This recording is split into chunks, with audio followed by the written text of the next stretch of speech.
অন্তত চা বিস্কিট খাওয়ার এবং একটু বসার সুযোগ পাবেন।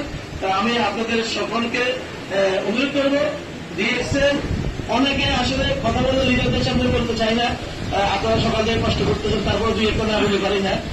অনেকে না বুঝি মনে করে ডিএক্সএল ব্যবসাটা হারাম ব্যবসা। এবং আজকেও একজন আমাকে প্রশ্ন করছেন না যে ব্যবসা আল্লাহ বলছে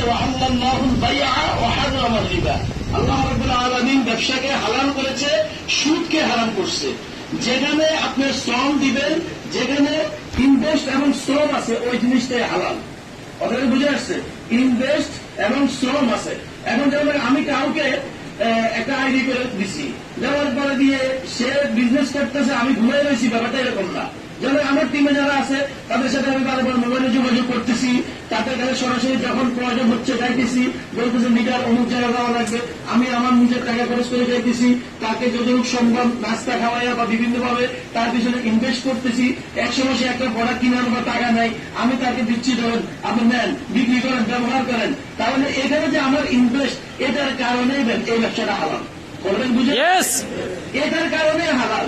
আর যদি কেউ যদি এরকম মনে করেন আমি এখন আইডি করে দিছি, এবার আমি ঘুমাই আর খাই, মক্কা শরীফে করে যাই আর জিও নাই, তাহলে তো আপনার নিজের তো নিজে চিন্তা করলে হালাল না হালাল বুঝবেন।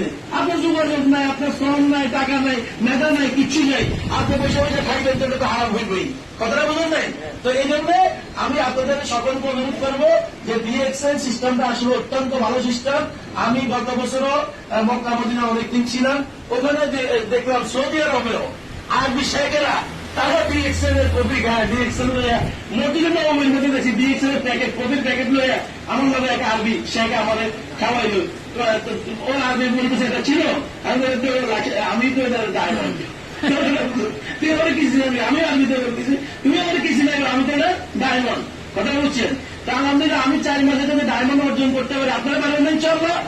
আমি তো দেখতেছি আমাদের লাকসাম এবং আশপাশে ডায়মন্ড, অসংখ্য ডায়মন্ড এবং তৈরি হইতেছে ইনশাআল্লাহ। লাকসামের সহ সারা বিশ্বের বিভিন্ন রাষ্ট্র যেরকম ডিএক্সএল বিপ্লব ঘটছে, ইনশাআল্লাহ লাকসাম কমন্ডার মধ্যে ডিএক্সএল বিপ্লব ঘটবে ইনশাআল্লাহ। ধন্যবাদ।